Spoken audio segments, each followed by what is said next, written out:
Hello, this is Hensdawg, and this is a little bit of a different series here. This game is RPG Maker MV. It's a game where you make your own game, but it's fun. I played the one when I was a kid. It was on the PlayStation, the original PlayStation. Didn't really know what I was doing at all. So now that I'm older, kind of learned a little bit, and I'm like, you know what? I want to make a sweet game. Really sweet RPG. I loved the RPGs. Now this is the world map. It's work in progress. We'll see. I need to fill in all these details here.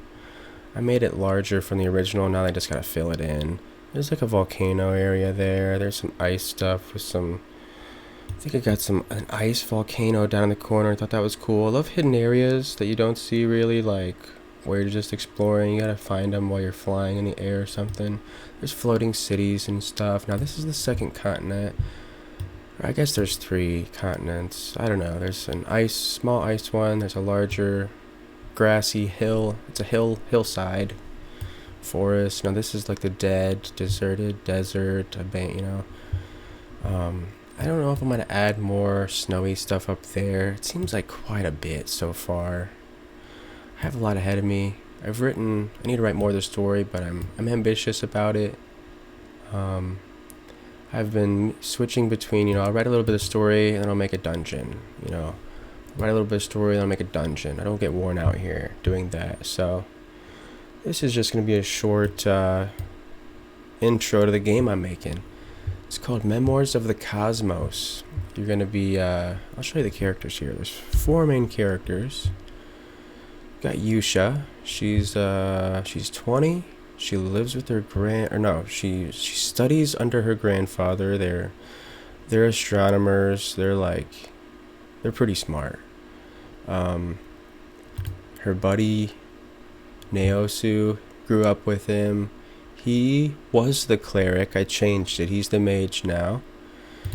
You got the cleric, who was the mage. I just switched those people around. This is her uncle, Izado. He's got pointy ears, unlike any other human. So you got to figure out what's up with this guy. Why has he got pointy ears here?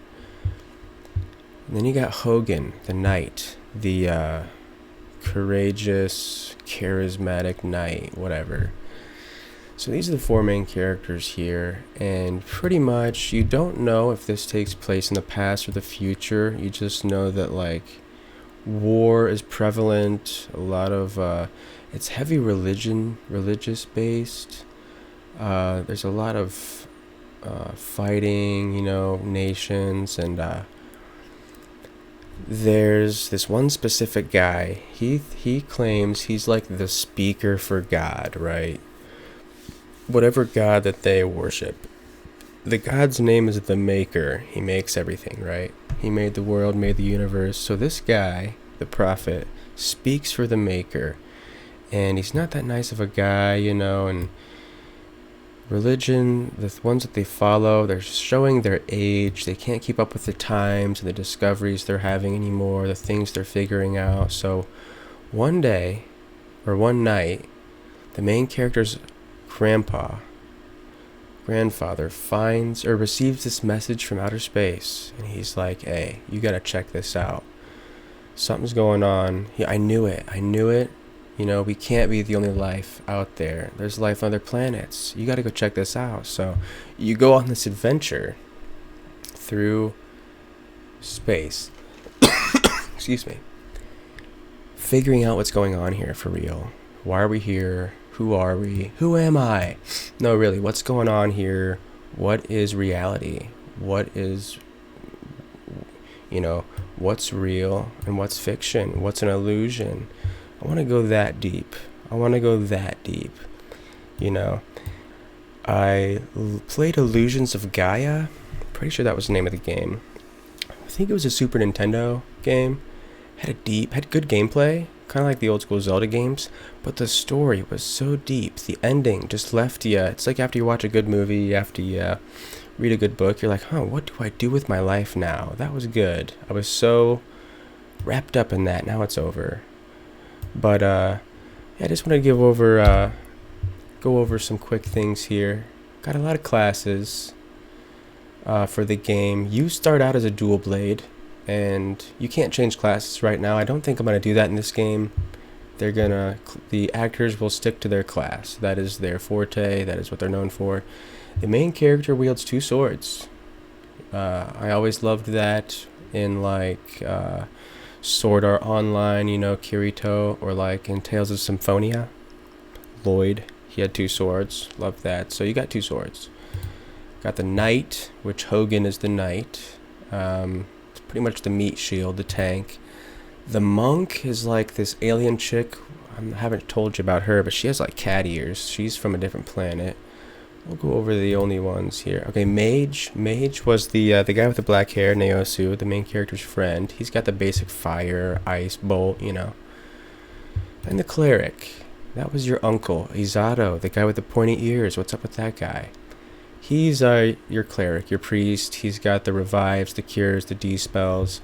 I've got some other classes in here I'm working with other characters. You'll be able to pick these characters up maybe on the side. You have to do some story stuff with them, but had the monk, had the rogue. The rogue uses daggers.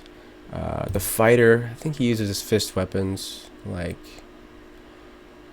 I forget what I had. Yeah, fist weapons.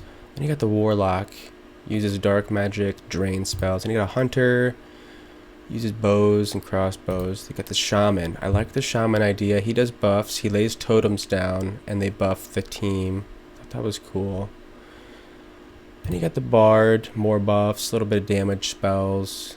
They use instruments. And they all got different skill types. It's not all called magic. They don't use their magic skills. Dual blade is swordplay. You got combat mastery, meditations, shadow arts, tough love, dark magic, curses. These are like just your specific actions, your class specific skills. I didn't want them all to be called magic. That's kind of lame. So, you know, mess it up a little bit. There we go. Mystic. That's more of another healing class, but has some damage spells. They use mysticism. And you got an alchemist. The alchemist like mixes potions, creates like acidic things. They use alchemy, of course. And you got the assassin. A special character is the assassin. They use katanas. And this dark blood, I don't really know what that was. That was maybe something I was working on, but I'm just going to go through the database here today just to show you the kind of weapons and skills I got. Maybe I'll show you some more maps. We'll see. But got the regular skills. Didn't really mess with those. And you got these skills that you automatically learn while leveling up. You don't have to use any points to get these. These are just skills that you will get automatically, okay? Then I've implemented this system. I'm pretty sure it's Yanfly, where you can then buy other skills. You can pick which way you want to grow your character, which direction you want to, you know, implement. Now those will cost AP, action points. I think it was Yanfly's job point system thing. Called them action points. And they will also cost certain special items that you'll find in the game. They're called golden tokens, and which can be used to buy a few things.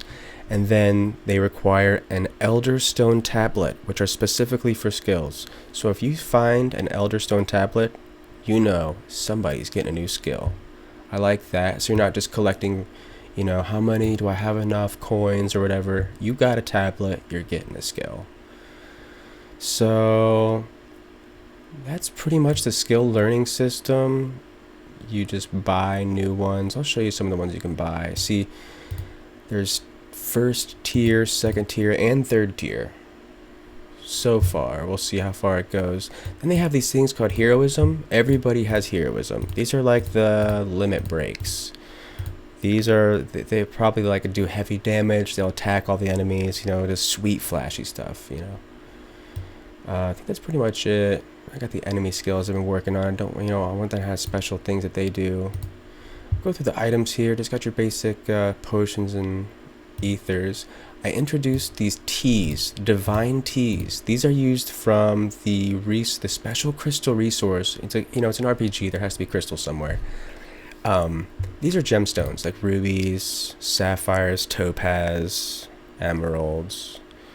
These are gemstones, but they're collectively referred to as Nehru crystals. These are crystals that have powers to them. Now, you can synthesize these crystals and you can make like items. You can make these teas. Now, these teas get rid of like burn, they get rid of like sleep and stuff. And you can craft gear with these stones too. So I thought that was cool. Excuse me. Now,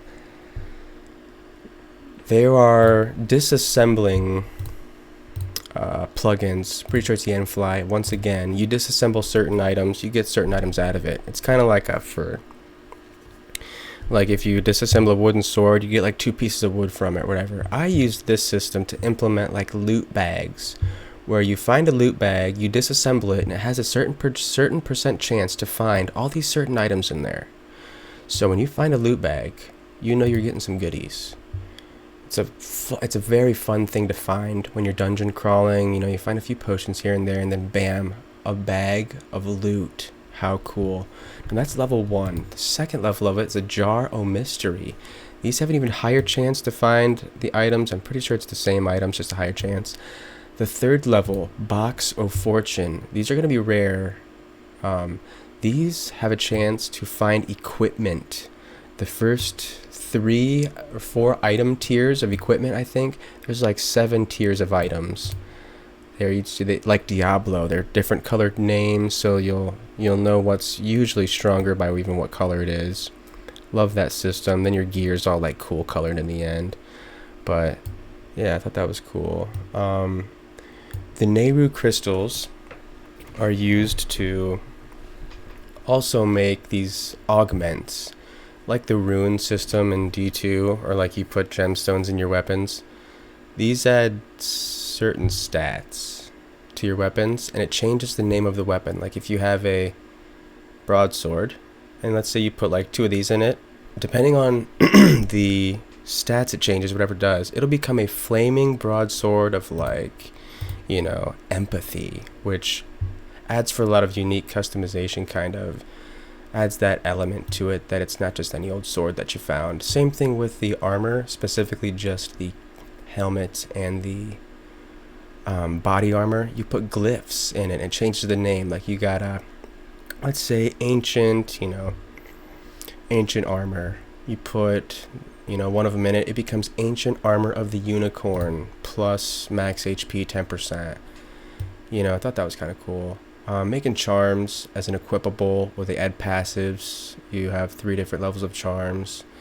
And you have these synthesis tomes. These are used for crafting, where if you find the tome of magic weapons, now you can craft the magic tier level, which are blue, of all the weapons in the game. Just that magic tier. Then once you find the tome of rare weapons, that's yellow, then you can finally craft all the yellow weapons. How cool. Goes all the way up to, let's see, that's green, purple, orange, legendary. So you're able to craft up to the orange level. The ones you can't find are pink and red. Pink items are mythic items. Now those are found at the end of these certain types of dungeons, optional dungeons. They're called story dungeons. You will be able, I'm introducing these story dungeons in this game. They're optional places, you don't have to do them, but they're dungeon crawling aspects. They're have some story to them, like to the background of the journey you're experiencing. And they have a boss, and then at the end they have a big cool room of loot, just treasure chests, and in those chests you find the mythic items. They're really super cool. They're pink. They're customizable with those Nehru crystals. So if like in the beginning you can get like, I think one of the first mythic items you can get is called the Onyxian Scimitar, and you can put 2 of those crystals in it and it could become like, you know, windy Onyxian Scimitar of strength or something like that. Now you gotta remember, that's the only time you'll be able to put those in there, so that's permanent. But you'll find better ones. You'll find, you know, the pink items you'll find all throughout the game. These are going to be just slightly stronger than all of the gear that you would be able to currently find in the game. So at the time that you find them, they will be the best gear that you'll have. Then later you'll find some random regular item, like a lower tier, but it'll have higher stats just because it's better. That will be balanced out by, during that time, the mythic weapons that'll be available will be the strongest again. So you'll if you want to be the strongest, you'll do the story dungeons, you'll have the best gear. Now the red items, those are rare boss drops. They're not found any way else but killing bosses and having that slight chance of finding them. I have this thing called a battle amphitheater in my game. It's kind of like a battle arena. I think I'm going to do it where you unlock these bosses that you find in the story. Once you defeat them, if they appear in the battle amphitheater, now you have unlimited chances to fight them and be able to acquire those rare items if you really want to complete your, item checklist, where you don't want to have a chance of missing out on something. Now that was a suggestion from this guy named Ufomaniac or Ufomanic or something. Shout out to that guy. He was on one of the forums, the RPG Maker forum somewhere. But, he's like, you don't want to have something where you miss out. And then you're like, well, that sucks. I want to play like a completed, I want to 100% my game. So we'll add that. Now, I'll show you the story dungeon real quick. One of the story dungeons. This is located in this forest here. This is a special confusing forest that, it doesn't make sense. You're getting lost. The directions don't make sense. It's kind of like that Lost Woods from Zelda. You find this story dungeon here. This is called the West Witch Stronghold. And you go inside, and it's like this abandoned, spooky stronghold. Nobody's here. Things are like disappearing in front of your eyes. You're hearing weird noises. It's real dark. It's like haunted or something. You gotta figure out what's up. You're exploring it. I don't want to show too much because then you'll see the story behind it, but you're trying to figure out what the heck's going on here. So that adds some story to it. You fight a boss, and you go downstairs into the loot room. You find those mythic items, those sweet pink items.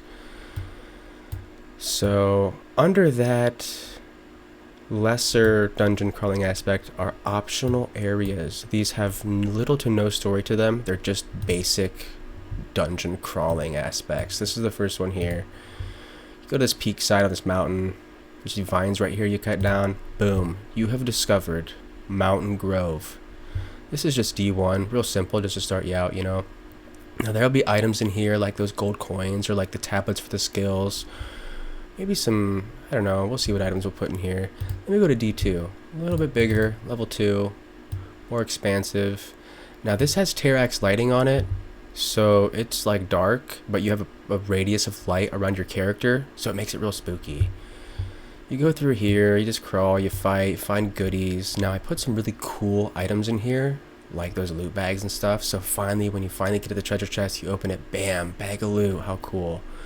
Then we got D3, this is even larger, level 3. I mean, these are going to be pretty decent dungeon crawling. I mean, they're going to add, 20 minutes a piece to the actual playtime, 20, 30 minutes, I don't know. And that's probably not even getting every chest. That's probably just getting to beat the boss. We'll see how long they go. But yeah, those are called optional areas. They're just, hidden places that you'll find, just so happen to find. And they are very rewarding. I'll say that. They're fun. I'm going to try to, keep them different, change the colors, change the layout around. But this is just like a cave. Overgrown cave with some greenery, and you fight a fairy. You fight a fairy at the end. This fairy is talking to you while you're walking through. You're like, what's that noise? Something's talking to me. So that's the first optional area. Now this is the last map I'm working on right now. This is part of the story. This is in between the starting town, those areas that you just saw, and the capital city, Black Rose City. That's like the next part in the story. You have to traverse this place, Obsidian Wasteland. It's real black, real dark, desolate. It's just caves, dark caves. So there's an exterior here. There's an interior. Don't think I've made. Oh yeah, I made the interior. There's part of the interior, just wavy. This is gonna use the Terrax lighting as well. It'll be dark cave. It's like the Pokemon where you got to use the flash and you have like the radius of light around you or something like that. That's what I like about the Terrax lighting with the caves. It makes it darker, so it's not like bland looking. Yeah, I wanted to add something into the game called like, I love finding secret things and like them powering your characters up. So here, I found this tile. I'm pretty sure it's Osiris, the god of death or whatever. So I wanted to make this event where it's like, hey, you found a symbol of death plus 1,000 experience to your entire party or something. These are going to be super hidden throughout the game.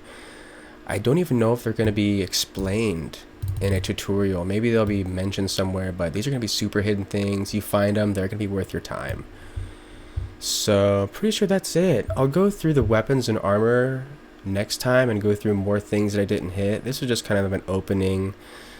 Just a, oh yeah, we got the city. We got a little bit of the city. Still got to do the interiors of the buildings, but this is going to be like a gang, not really gang thing, but almost kind of like gangs, because the red side's over here and they're against like the blue side, but then there's like the wooden houses everywhere. They're like the poor people, and then both sides don't like the poor people.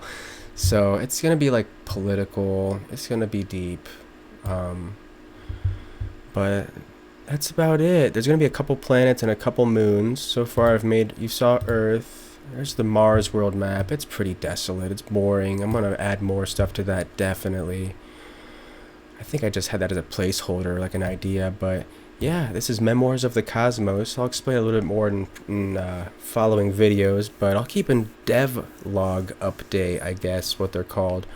On this, you can see what I've been doing, see what I've been up to. Love to hear your comments if you got any, you know, things I can improve or things you can help me with. Because, you know, I just started this 2 months ago. I'm learning all the plugins and stuff. And I don't, you know, I try to watch all the videos like Echo, she's tight. Or like Drifty from Driftwood Gaming, he's tight.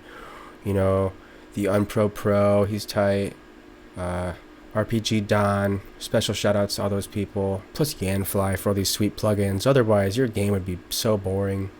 Plugins are where it's at. So I think that's it for this video. Thanks for watching. Hopefully, like I said, I'll have a demo here in a couple months. I'm gonna do some more Let's Plays. We'll play some more video games. Maybe I'll do a little playthrough of what I have for this later. We'll see. But alright, thanks for watching.